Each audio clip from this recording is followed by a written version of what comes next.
Bienvenue sur Top Invest, la chaîne des top d'investissement. Ici, on parle essentiellement d'entreprises de qualité. Donc, on va faire ici un commentaire vite fait par rapport à la nouvelle sur GTT concernant le fait qu'elle ait arrêté de faire du business en Russie ici. Donc, c'est une nouvelle qui date d'hier et je pense que l'action a dû chuter pendant de 10, 8%, je ne sais pas trop. D'accord. Donc, on va essayer de voir ici qu'est-ce qu'elle est l'impact ici. Je pense même que ce travail a déjà été fait ici. Mais vu qu'on a fait une vidéo sur le sujet il y a quelques temps, d'accord, donc vous savez que sur cette compagnie ici, je reste assez prudent. Est-ce que je change d'avis ou bien est-ce que je suis encore plus pessimiste que ça après la perte enfin, après la fin des activités en Russie ici? C'est ce qu'on va essayer de déterminer. Donc, on va déjà lire cet article ici rapidement. Donc, parmi les plus fortes baisses de ce début de matinée à la Bourse de Paris, le GTT a perdu près de 8% au plus bas de la séance à 92 euros en réaction à l'annonce lundi soir après bourse de l'arrêt de ses activités en Russie avec un impact attendu sur les comptes de 2023. Une décision qui fait suite à une analyse approfondie des craintes de sanctions européennes numéro 8 et 9 interdisant notamment les prestations d'ingénierie au bénéfice des sociétés russes, indique le fabricant de membranes cryogéniques pour les cuves de transport de gaz naturel liquéfié. Ce n'est pourtant pas une surprise et l'action a d'ailleurs quasiment effacé ses pertes au fil de la journée. GTT restait engagé en Russie via la conception de cuves de 15 méthaniers brise-glace en cours de construction par le chantier naval Zvezda Shipbuilding Complex, ainsi que la conception des cuves de 3 réservoirs sous-marins pour la société Saren, entreprise entre Saipen et Ronsan. Je ne sais même pas comment on lit ça, d'accord. Donc, dans le cadre de ces deux contrats, un chiffre d'affaires de 74 milliards d'euros restait encaissé par Zvezda et 12 millions par Saren, ce qui fait au total, si je me trompe aux entours de ce qui représente au total 86 millions d'euros, mais moins de 6% du carnet de commandes précise la direction de la société. Désormais, il n'inclura plus aucun projet dans le pays. Donc je pense qu'à la dernière analyse ici, on avait déjà vu que l'entreprise était en train comment dire ça, j'étais en train de faire un review par rapport à la situation en Russie, je pense bien si ma mémoire est bonne. Donc les commandes via la Corée préservée. Donc point favorable, la décision ne concerne pas les autres commandes signées auprès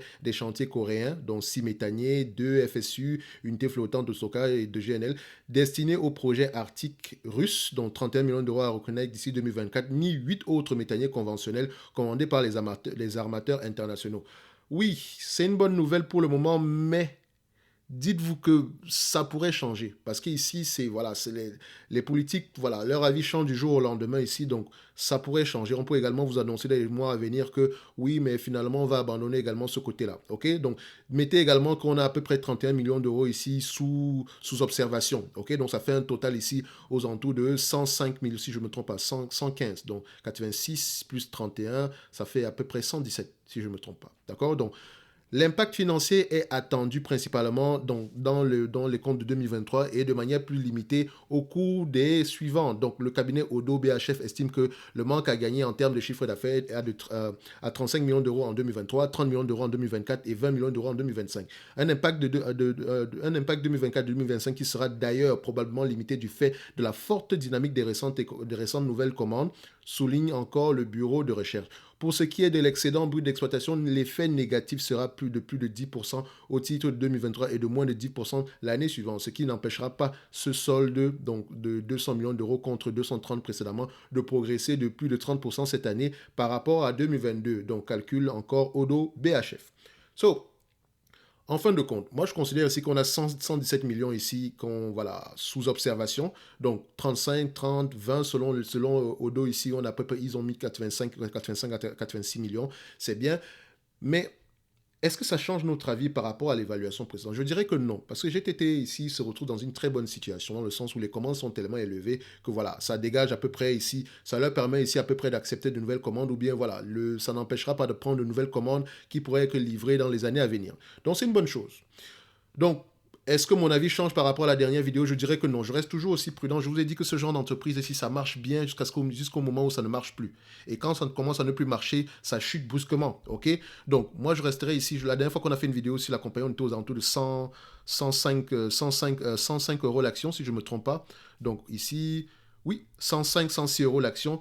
En date d'aujourd'hui, on se retrouve à combien? On se retrouve à près de 80. Enfin, en date d'aujourd'hui, je pense qu'on est aux alentours de. Voilà, juste pour aller vérifier ça rapidement. Nous sommes aux alentours de 96 euros ici. Donc, on a à peu près perdu aux alentours de 10 euros par là.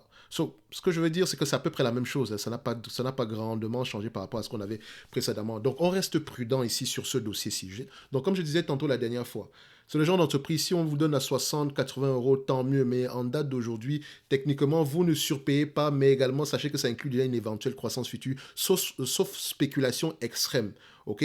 Donc, ce n'est pas le genre d'entreprise théoriquement sur laquelle on va mettre une grosse partie de son portefeuille, de son pourcentage. Même si les chiffres semblent être bons ici, ça reste une compagnie assez cyclée. Et dites-vous que la situation actuelle est également exceptionnelle. OK? Donc, je ne dis pas que les commandes ne vont pas, on n'aura plus de commandes dans le futur, mais je dis ici que voilà, le niveau de commande actuel est très, très élevé. On a une certaine visibilité ici, mais le marché ici aime la visibilité à très long terme et non à court terme, moyen terme. Donc, ça reste que GTT au prix actuel reste à des niveaux assez corrects ici. Ce n'est pas une opportunité d'investissement extraordinaire parce que je trouve toujours qu'on peut trouver mieux sur le marché en date d'aujourd'hui, OK?